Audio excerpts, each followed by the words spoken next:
Do you know what's killed this? Go on. Social media. Just sit on that belt for a year and occupy it. No, tell me, because I don't know. Will you let me get a word in? I will. Go on, But sorry, but just before you stop flogging that horse. Oh, you got more to say now, have you?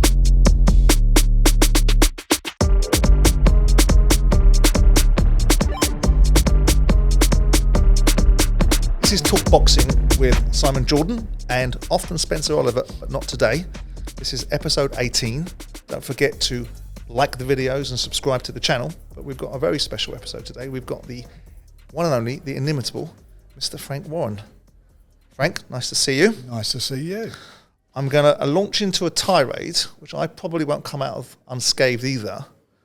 But I'm going to start with what I consider to be the debacle of the Fury-Usyk fight. And the idea that this is anything other than a charade. I can't understand. You guys have been setting this fight up. All roads led to this fight since the back end of last year. We had to suffer that pup of a fight that you sold us with Chisora. We've got two fighters fighting for the biggest thing in the world, which is the undisputed fight. All roads led to this. And I can't understand what kind of show you guys are putting on. I can't understand how we've got to a point where we're at a stage where a fight can't be made after all that we've listened to from you, all that we've listened to from the fighters. I don't understand what the point of Tyson Fury is at the moment in time. So tell me, Frank, what the hell's going on here? Well, let's start at the beginning. Yep. So last year, Tyson wanted a fight on November the 12th. That was what we was trying to do. The objective of that was him to get a fight because he hadn't fought since the April, because we were negotiating with Saudi Arabia and they would talk about putting that fight on in December. A fight against who on November the 12th? Against Usyk. Against Usyk, 2 months after he fought AJ. Then Usyk, if you recall, Usyk said he wouldn't be ready. So the Saudis said then we'll put it on in February. And in the meantime, Tyson wanted a fight. And Tyson suggested fighting Anthony Joshua. Mm-hmm. And we went through all that charade, and it was a charade that you went through, I agree, but not on our part. And thankfully, Frank Smith, and I'll keep referring to this in numerous conversations and on numerous times with yourself, if you listen to what Frank Smith said at the end of the day, it was never going to happen because there weren't enough time. And he also went on to say that he hasn't got a trainer anyway.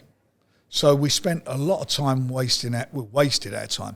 Tyson, meanwhile, still wanted a fight, and as you and I have had this conversation, God knows how many times, we went for the next highest available contender in the WBC, and that was Derek Chisora. He was the highest available. So we put that on sale because Tyson needed a fight. We made it very clear. For me, I never thought that it would be a danger to Tyson. I said that publicly. But we still sold 60,000 tickets and it went ahead and Tyson did what he had to do. In the meantime, we were talking with Usyk's people. The Saudis then came back and said they can't put the fight on until April. And then came back again at us and said, look, this is not going to work. We can't get it on until, I think it's November or December, because the stadium that they're building won't be completed till then. So in the meantime, we booked Wembley. We booked Wembley. Yep. Phone Wembley, check it out. We done the deal. We done the deal for Wembley. Done the deal with BT. Done the deal with ESPN Plus. Bob Arum, our partners in America with Tyson, and started negotiating the deal. Tyson put out a tweet saying, basically, it's 70-30 and various other stuff. If you want it, take it. And he accepted the fight, with a proviso that the fight must take place, if you recall, by April 29th. This was Usyk's team. Tyson went on to say that he doesn't want a rematch, put it on the table, winner take all, and so forth. And can we just clear up this point, because we've got missing information from both sides.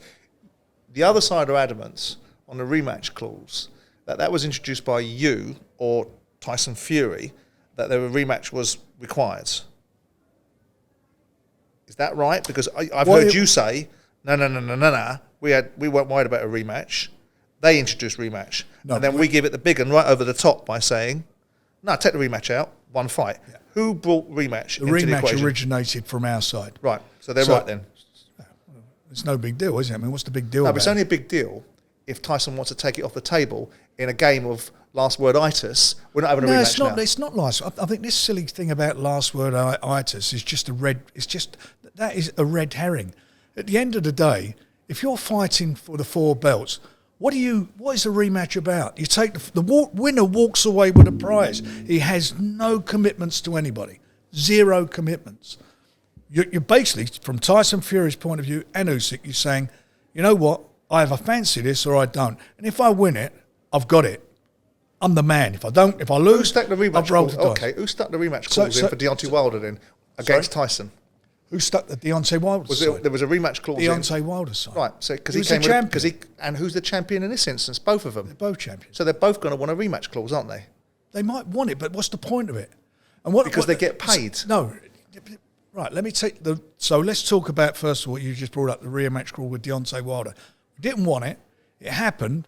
The legal advice was that it had expired, which it hadn't. And if you remember at the time, people were saying that the fight is on with Tyson and Joshua, and I again had these conversations. We said, "Look," I remember having it with you and saying to you, "You're not going to get past this." No, I had it with you.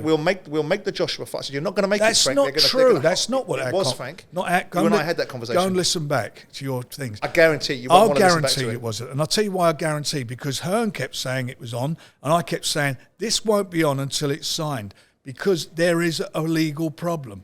I'm the only one who was saying that within the camp. Right, we'll look into that, but I remember the conversation, Frank, you and I had, and I said to you, you're not going to get around this, Frank. There's no point making this Fury Joshua fight, because you're not going to get around it. You may have come to that conclusion after speaking to me, but I'm telling you, that was there. Sure, so I'm telling you. So anyway, I want to answer your question. Go back to the rematch clause. So let me go back. It's proven to be a stumbling block, hasn't it? What happened with the rematch clause, first of all, with Wilder, is that they enforce it, and it's for the loser. It's not for the winner. It's for the loser to enforce a rematch clause. So Wilder asked for it. It then wound up going to court, and it went before a judge. And if you remember, in the meantime, all these things were going out saying time went past. It's on. Time went past. And the judge the fight's on with Joshua and Tyson, and it'll be on in the Middle East. And in the meantime, this judge is sitting there getting pissed off because he knows it's his decision to enforce a rematch clause. And that's what he did. So therefore we lost out. So what the logic behind this was from Tyson was, one, he doesn't want to go down that road because it cost him nearly $2 million in legal fees fighting that. So if it's a great fight, you can make a rematch anyway. But that was the logic behind it. Then what happened was there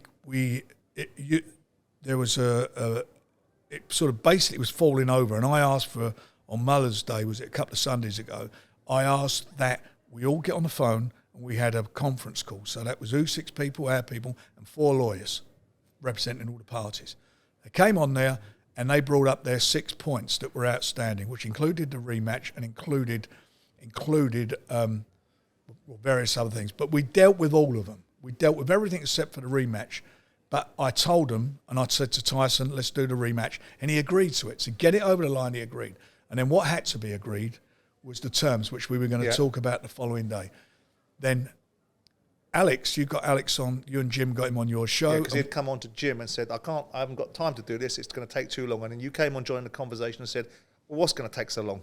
Yeah. And he didn't say a lot. No, and he didn't say a lot. And in fact, what he said, because I got it here, what he said, I got transcribed it. He said, it's not Queensberry's fault, it's not my fault. I've heard all that. I've heard all that. Yeah, you might. But I've also seen your WBC email, which is a contradiction in terms, because Tyson wanted to sit on a WBC belt for a year. He sat on the show and said, I'm not going to fight for a year. Because you're saying, hang on a second, the WBC wouldn't have even potentially sanctioned a rematch because they've got mandatories. But Tyson sat on the sidelines when he said he wasn't going to fight. He's had a fight in between. No. In the summer of last year, Tyson said, hang on, let me finish, and you can contradict it or whatever. Tyson sat and said, I'm not going to fight. We said, right, well, give up your belt then, Tyson, because if you're not going to fight, someone else can fight for the belt. I don't have to. I'm going to hold it for a year. So where was the WBC then making him fight to relinquish that belt and let someone else fight for it? Your argument is the WBC won't even have a rematch because they might even not allow a rematch because of mandatories. Point. That's the WBC's point. Yeah, but you're suggesting that there's no point in having a rematch clause in this particular fight because ultimately the WBC might not even sanction a rematch. Correct. But Tyson was going to sit there for a year last year after fighting Dillian Whyte. He wasn't due a fight. What, for a year? No, because he is their what do they call it? Their Lineal. No, it's emeritus champion. Whatever. That means you don't have to have Remember, So first you can just sit on that belt for a year and occupy it. No, tell me, because I don't know. You let me get the word in, I will. Go on then. So first of all, he's if you remember, his mandatory was last April. Yes. Right? Against Dillian. Against Dillian. Right. And he's fulfilled that. Yeah. So the next one is due probably in about September, October. Correct. So what's your point? So he's had a fight in between. Yeah, but that's not my point, Frank. Well, I don't understand your point. My point was that when Tyson fought Dillian Whyte, after that fight, he said, I'm done. I'm retiring. Yep. I then said to him, can you relinquish the belt? He said, no, I can't. I said, well, why not? You're being a dog in a manger. Everyone else can fight for that belt. Why should I? I've earned the right to hold this belt for a year. But you're now saying he would have had to have a fight during that period of time. And No, he didn't have to have a fight. Well, what are you saying then? Listen, the rules are really simple. They're voluntary defences. That is the word, voluntary. Right. You win a title, you can fight every time you're called to defend it. You haven't got to defend it in between.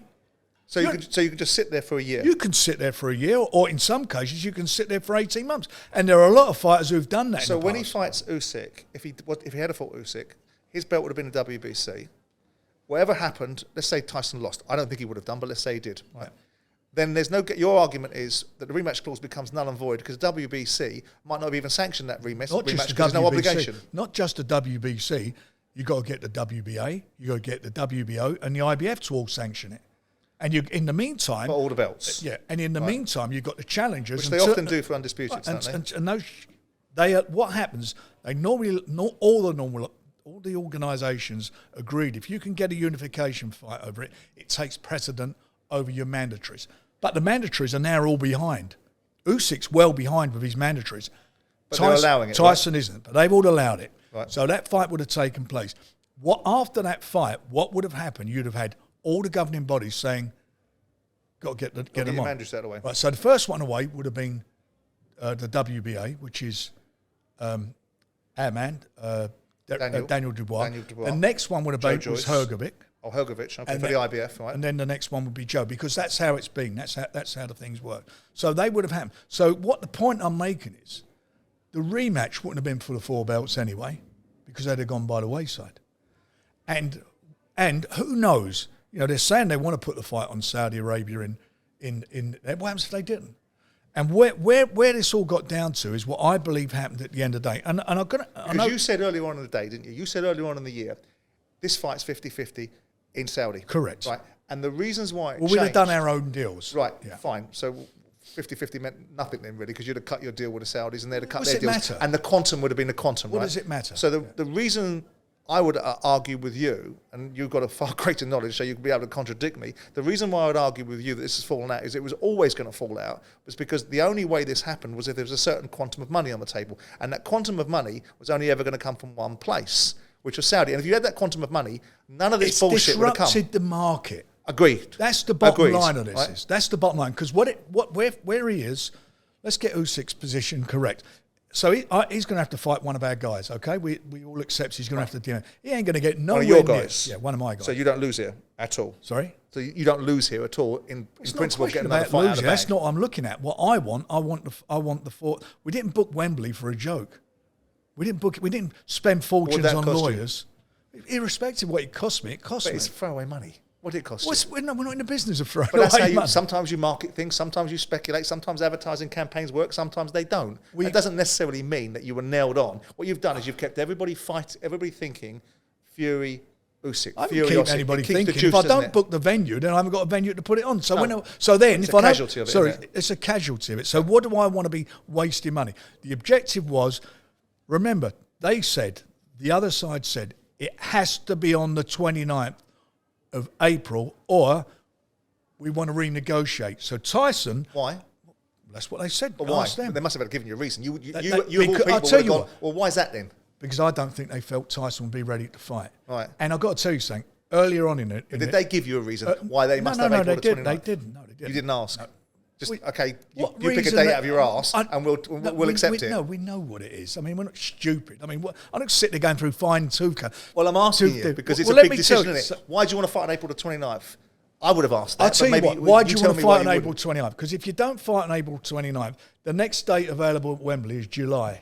Is that right? Yeah. So now the it's not them then, is it? Did they know that? Of course they know that. Right, okay, fair enough. But hang on. If you don't fight on the 29th against Tyson, we don't do this on the 29th, then you know what you're going to do? Start having your mandatories. Right. Okay? So let's get it on the 29th, because that's what we all talked about. You said, not us, you said, if it don't go on the 29th, we want to renegotiate. We're out. We're out. Yeah, that's what they said. So Tyson, I didn't really want him to fight on the 29th, to be quite honest, because I weren't sure anybody. But he turned around and said, I'm ready to fight, I'm fighting. And he called it. He said, I'll be there on the 29th. So then it changed. And it changed, and I believe it changed because they thought they might be able to get this fight on sometime in the summer, maybe in Saudi. But then they were told afterwards, no, it won't be until... Do you concede the point, though, insofar as it's a point, that if this was in Saudi... Would have happened. This would happen, wouldn't it? Yeah. So the problem is, because people are now beginning... Because I've listened to... Not from Tyson's perspective. From Usyk's perspective. Correct. Because Usyk got paid in Saudi. Correct. Right. And he gets paid in Saudi again. Irrespective, it's not going to be 50-50 because you'll do your deal, and if you're valuable to the Saudis, it doesn't matter. He gets his quantum, right? Because I was listening to some of the things that you said about who makes this fight and the reasons why Tyson should get this and Tyson should get that and the reasons why he should get 70-30. Given the fight's collapse now, what was the rematch argument from their side in terms of what they wanted on a rematch? Because... my understanding of the position is that the negotiation moves on. Tyson wants to pull the rematch clause off the table, even though he introduced it in the first place via you. Wants to pull the rematch clause off the table. Throws in the 70-30. They bite on it. They want the rematch clause in there because they've accepted your original position of having a rematch in there in the first place. You say not last word itis. Fine, I'll accept that, right? But what was their position on the rematch? Was it if they win the fight, they get the lion's share of the rematch clause? What was it? They wanted 70-30. They wanted the reverse on the flip side of that. And what Tyson said, what we wanted was 50-50. 50-50. Which is fair. Yeah. Because he's doing. But I've got to just say this, Because you made points about the value of these two fighters, right? Correct. And you brought into the equation about the American marketplace and the value of the fight. That's an unfair comparison. Why? Because Usyk has never fought in America as a heavyweight with a legitimate fight besides Witherspoon, which was a tune-up fight for a guy coming up from the cruiserweights. And you know that's not a fair comparison. And by the way, you don't know what Tyson's going to sell in the Middle East because he's never fought there. I can assure you, it's not what he sells in the Middle East, it's what they're prepared to pay. And they were prepared to pay a lot of money before Christmas. And why is that, Frank? Because the one thing they wanted was undisputed, and Usyk brings that to the table. Fine. He's the gatekeeper. Well, that's what they're paying him for. Right. They want it. Listen, if we go to Saudi, we're going to Saudi because they're paying a premium. Yeah, but I'm talking about the rematch. Right. I'm talking about the argument around the rematch. 70-30 in the UK. I understand your argument. You understand your argument because he brings the gate. So that was if the fight took place in the UK. If the rematch took place in Saudi, then each fighter did their own deal. Right. Which we were cool with. Okay, that's where we were. So what's their argument for the rematch breaking down, Adam? The rematch, I don't know. Well, you've spoken to him. No, they just pulled out. The fellow was hang at on Arsenal a minute. He was 3 weeks ago. He was. We moved on from Arsenal, right? Because you and I were on the show, and he said on the show, and it's important to get this. I pulled him up about it to take 15 minutes, if you remember. Yeah, I heard you. And I said to him, "But we dealt with all that on Sunday. There's 1 point outstanding." And his bottom line was he didn't blame me, he didn't blame Queensberry, and he said, this is Alex, there is a small thing. I mean, it's nothing to do with Queensberry or Frank. It's just a matter of how Tyson estimates himself, which I assume he means values himself. Yeah. I'm not even blaming him because it is what it is. He's not blaming Tyson. He pulled out. His man, by the time we were having that conversation, you remember I said, I'll call you. He's gone off to the Ukraine. He had to get on a train from Poland. It takes 10 hours. So why does he want to speak to me afterwards? There was nothing to speak about. Well, he didn't really, did he? We did afterwards. You came on and you were basically put him on the spot because you didn't like the observation that he turned around and said, I haven't got enough time, Jim. I've got so many points, I haven't got enough time. Because it was rubbish. But that was the only thing he wanted to. He wanted to do a drive-by assassination and then disappear, and you didn't let him. right? Not, because I'm telling you But he didn't want to speak to you afterwards, really, did he? Because he subsequently didn't say very much, did he? What he did afterwards, he texted me and he said he wanted to get Alex on, and Alex eventually came on and he said, Frank is dead. We didn't even get to discussing it. It was dead because they didn't want it. But okay, so let's be specific then. You must be then subsequently laying all of the blame unequivocally at the Usyk camp. One thing contractually stopped this from happening, and that was them pulling out because they said the rematch, and I believe we satisfied the position. But by then, they didn't pull out. They pulled out on the Sunday after that, after we spoken. I think we spoke to them. I think they went back to Usyk, and I think Usyk then just had gone. I think he was out of camp in Turkey by then. That's what I believe, because they said he was in Kiev, and he couldn't have got into Kiev in a day. It was impossible. So you now look at the landscape. I mean, for me, and you're a big boy, Frank, you know the business far better than I will ever know it. And I was given that lesson by young Eddie Hearn last week to tell me what I didn't know. And we'll get on to that. Well, I thought you got on We'll get on that subject a bit later on. But the point is that you're now at a situation where outcomes are the equation. The fact is we've sold the world this fight, and everyone's bought down on it, and everyone's taken the Chisora fight. Whatever you say about it, he needed a fight. I do think that Anthony Joshua was not right to take that fight, because I think if it was your fight, you wouldn't have put him in there. You wouldn't have had him now 2 beatings, and then 2 months later fight the fight that Tyson Fury wanted to fight. Understand it, but don't waste our time 6 weeks on it. Well, that's your argument with Eddie Hearn and Frank Smith, isn't it? I don't think either one of the fighters wanted to duck it. I don't think either one of the fighters wanted to duck it. I don't think AG did to start with. But I think in the end, I think Eddie talked him out of it. I think it was sensible because he wasn't ready for that fight, and he would have got the fight on Tyson Fury's terms. So we've got territories, but we haven't got an outcome attached to it. So how do you forecast the future now? Because everyone's bought into this. Everyone's going, Frank Warren's useless. The guy at Usyk camp is useless. The 2 fighters, we don't know what they want to do. Tyson's running around flapping his mouth and quite frankly being quite unpalatable at times. And I'm a huge Tyson Fury fan. I've been his biggest advocate. I've sat in studios with everyone going, no, Tyson Fury, who is he? Do you know what's killed this? Go on. Social media. All the pissing around on the social media. If we're going to be left to people to do it in a grown-up way, there wouldn't have been a problem. And that's what does it. Everyone has to justify things and say things. And the fighters take a stance. This one's just the social media has half killed this fight. Do you think Tyson helps with that? I mean, I said. I don't think anybody helps. I said to you, I don't think anybody. In fairness to you, I said, can't you tell Tyson to shut his mouth? You're the promoter. Stop putting deadlines down. And you said, well, you tell him, see how far you get. Isn't that your job? No, what you're talking about the Joshua fight. I'm talking about Tyson's ability to go out and dictate terms over social media, tell people what they are. We all know that trash talking is part of it. It's not particularly palatable, and I don't necessarily see why we need to have it, but it's Tyson's style, right? And I said to you, Tyson keep putting deadlines down on Joshua. It doesn't help anybody. It doesn't help you. Why don't you put him in his place as the promoter and say, let me do my job, you do yours? You said, well, fair enough, but you tell him that, see how far you get. I had a 10 grand bet with him that we'd get it over the line. I know, you paid him, and he gave it to the devil charity. No, that's not the point I'm making. The point I'm making, he was right to put deadlines down because we wasted all that time. But going back to the point I was going to make, which was, okay, we've now lost this fight in April. What does the landscape look like now? Who is Fury going to fight next? I don't want to hear any of this old fanny about he's going to retire, because we heard all that. He's told us he's going to fight 10 fights over the next 2 or 3 years. Who can you put him in against? What can the boxing landscape look forward to after everyone getting all up in arms and getting all visceral about the fact this fight was coming on? What can we be looking forward to seeing with Tyson? I've had about 3 or 4 conversations with him. Right. And I haven't discussed one fight with him because it's pointless at the moment. He's fit. Let me explain why. Because he's an athlete.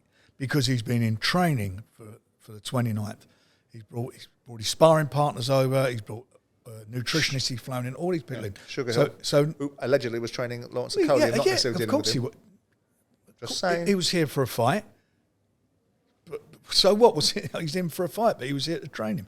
But and you see him up in training camp. He put a photo around him. But the point about all this is pointless at the moment because the dust hasn't settled. And all what we're going to do is set another hair running. If he wants to fight, and that's a big if at the moment, and he said to me, I'll tell you what Tyson did say, he said, I'm sick and tired of all this, it's on, it's off. Because he's half the problem.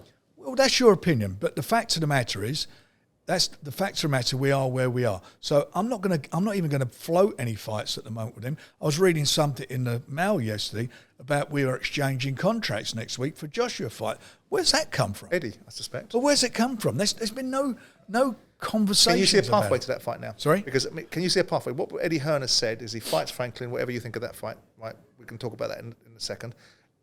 Apparently he's going to fight Dillian Whyte, and then he's going to fight one of the big boys, i.e. Tyson or Usyk. Why is he fighting Dillian Whyte? I don't know, but you have to ask Eddie that. But can you see a pathway into fighting Joshua if we're log jammed for some reason on Alexander Usyk? If Tyson wants to do it, we'll do it. But does he?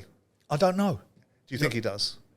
Given he did once. He did once. He fancies I know he fancies him to beat him. I've got to be quite honest. I fancy him to beat him. So do I. So for me, I've always fancied it's that. It's not a peeing contest. It's a fact. That's what it is. But I think it's the other. I think you should look at the other way as far as Joshua's concerned. Is that so? Let's assume he comes through on who knows, but if he comes through on Saturday, what are his options? You're talking about Dillian Whyte. A way to get himself into a mandatory position is to fight Joyce or fight Wilder. Well, no, not Wilder, because Wilder's not a mandatory. Hrgovic. Or a Daniel Dubois. Right. And the two Brits make a lot of sense. And you make that fight, can you? You can make Dubois? I've told you before, I'd make them in a heartbeat. In a heartbeat, both those fights. Both of them. I'd love it for Joyce. I'd love that fight for Joyce.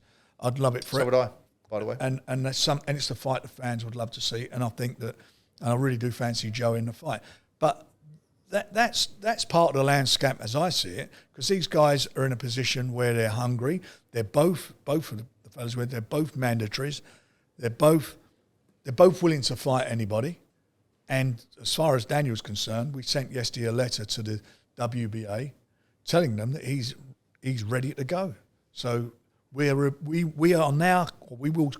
I think George is meeting with them tomorrow.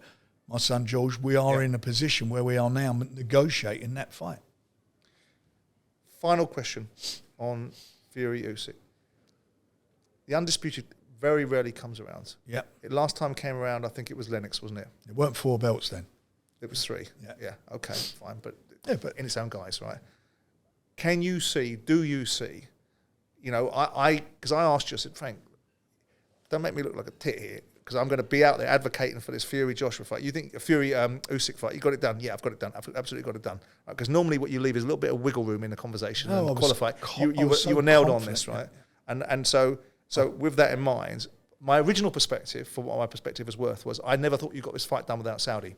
So I should have stuck with my original perspective, had the courage and my convictions gone, nah, Frank, I think you're never going to do it. But irrespective of that, do you believe that you will get an undisputed fight? I mean, obviously, if someone loses in the middle of it, then everyone's got a problem, right? But in the event that someone doesn't, do you believe that you can make the fight for the undisputed heavyweight championship of the world, which is what the Saudis allegedly wanted? They would ideally like it to be Fury versus Joshua, because that is the real payday for everybody for some reason or another.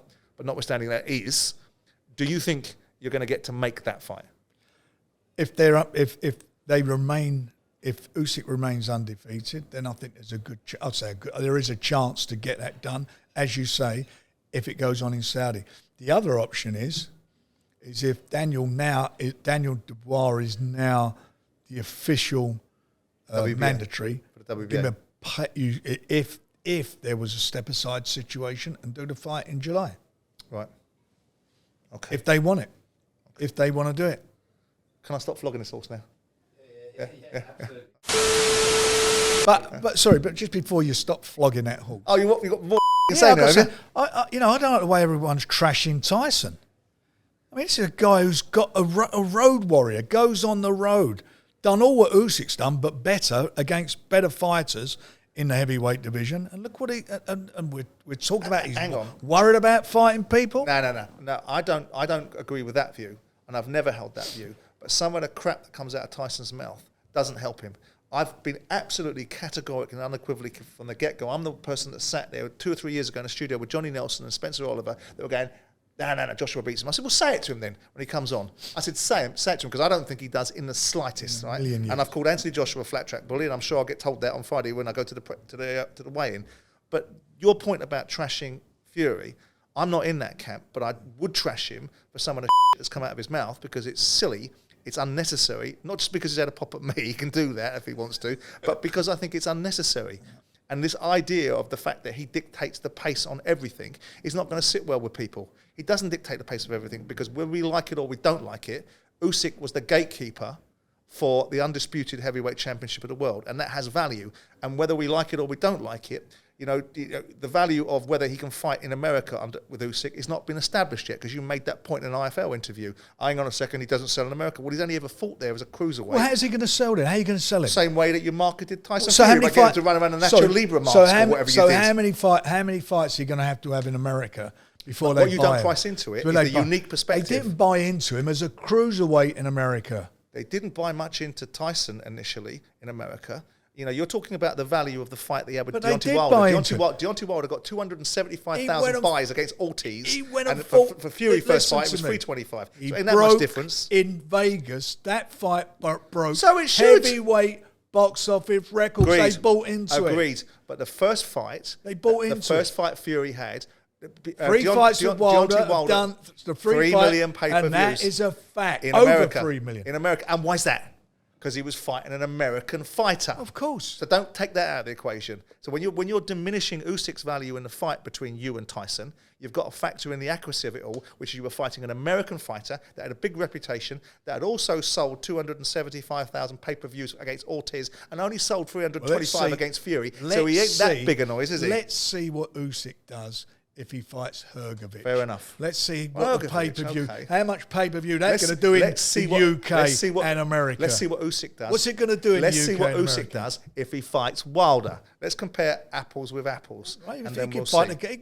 Listen, I'm sure it'd do big business. The fella who's been beaten 3 times by Tyson Fury in his backyard. Get this bloody fight on. I'm trying to, mate. I want it to happen. Okay. We're all on the same page about this. We want to get it on, but But I'll tell you, we're not going to get it done, like I've said frequently. Through social media? We're not. Well, keep Tyson off it then. Oh, right. Yeah, all right, fair enough. Right, that's it for part 1 of my interview with Frank Warren on talkBOXING. Look out for part 2. It's coming down soon. Don't forget to keep liking and subscribing. And I'll see you soon.